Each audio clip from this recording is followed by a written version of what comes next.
आज यहाँ पर सत्ता पक्ष के लोगों का भाषण मैं सुन रहा था। आजकल वित्त मंत्री ने भी विस्तार से अपनी बात कही है। उन्हें सबसे ज्यादा, और हमारे नड्डा साहब भी बात कर रहे थे, उनको 42nd अमेंडमेंट पे आपत्ति थी। सोशलिज्म, सेक्युलरिज्म को प्रियम्बल में ऐड करना और फंडामेंटल ड्यूटीज को उसमें शामिल करना, इनके लिए बड़ी आपत्ति थी। उन्हें मैं पूछना चाहता हूं, सोशलिज्म पर भी विस्तार से बोले। वो सोशलिस्टिक पैटर्न ऑफ सोसाइटी क्या होती है सर? क्या आपको सरकार और पीएसयूज में आरक्षण पर एतराज है? क्या आपको गरीबों को जमीन देने पर एतराज है? क्या आप नहीं चाहते कि गरीब की इज्जत से जीने का अधिकार मिले, उनके बच्चों को अच्छी शिक्षा का अधिकार मिले? क्या आप नहीं चाहते कि गरीब को, मजदूरों को मनरेगा में काम मिले या फिर फूड सिक्योरिटी कानून के तहत राशन मिले?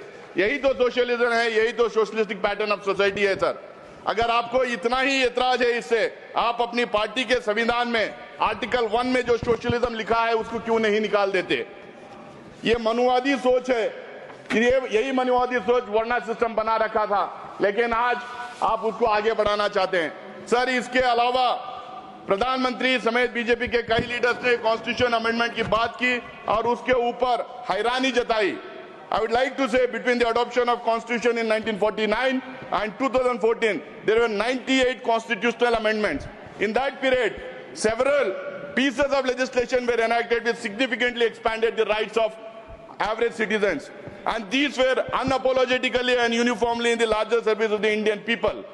Unlike the amendments and laws brought by Modi government for their own personal and political advancement, sir. Let me list out a few of these laws. First Amendment 1951, Land Reforms, Reservation and Restricting Communal Speeches.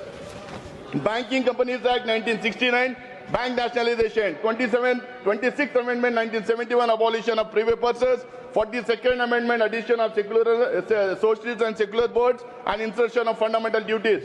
73rd and 74th Amendment 1992, Grassroots Level of Democracy through Panchayats and Local Bodies.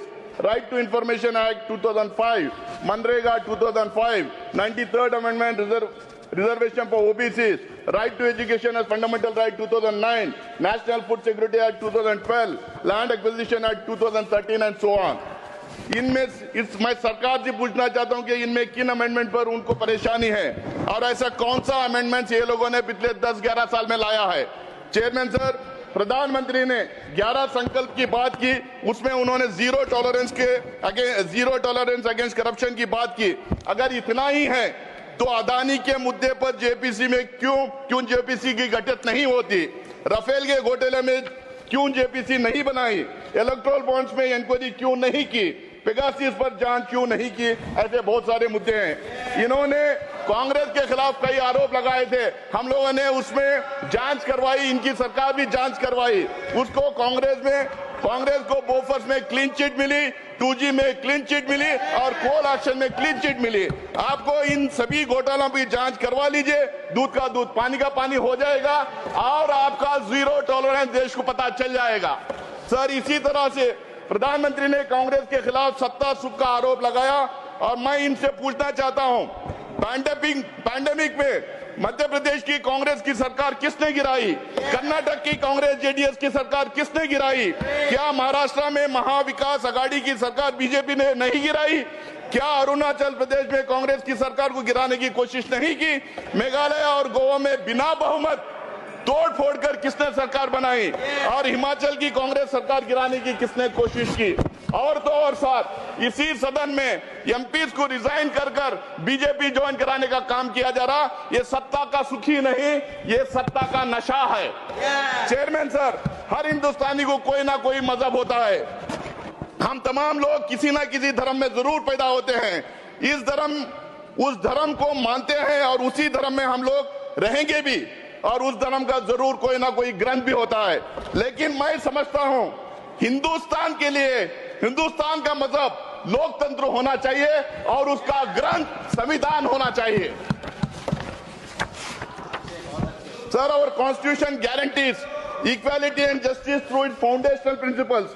Article 14 ensures equality, Article 15 prohibits discrimination, Article 25 and 26 guarantees freedom to practice and propagate religion and freedom to manage religious affairs. Article 29 and 30 protect the cultural and educational rights of minorities. ये guarantees मैं इसलिए side कर रहा हूं क्योंकि सिर्फ privileges नहीं बल्कि fundamental aspects of our democracy हैं sir. The subject of minority rights is germane to every country that calls itself a civilised nation. जिस सरदार पटेल साहब की आप बात करते हैं वही सरदार पटेल जी की advisory committee on fundamental rights, minorities, tribals and excluded areas के तहत इन गारंटीज को संविधान में शामिल किया गया था. सरदार पटेल जी ने 1950 में कहा था, ours is a secular state and we cannot fashion our politics in the way Pakistan is doing it. Here every Muslim should feel that he is an Indian citizen and he has equal rights as an Indian. लेकिन आज हिंदुस्तान में क्या माहौल बना है?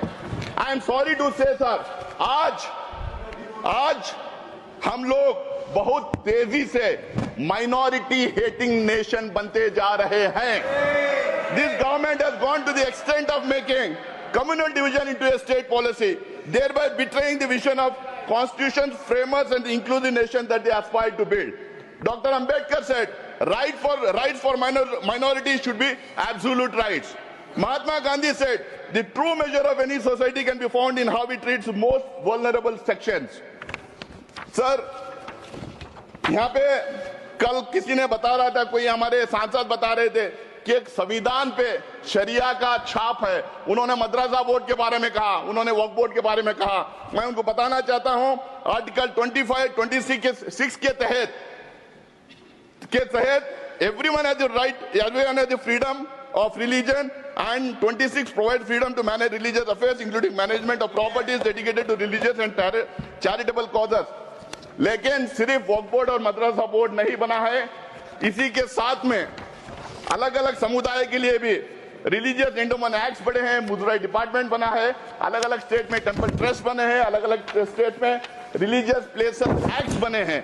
ये सिर्फ मुसलमान के लिए नहीं है. इनको भ्रमित फैलाना, गलत तरीके से देश को दिशाहीन करना, ये छोड़ना चाहिए. ये पोलराइजिंग टैक्टिक्स आगे नहीं चलेगी. सभापति जी, देश में ध्रुवीकरण की खतरनाक राजनीति चल रही है. नफरत और भय का एक माहौल बनाया जा रहा है.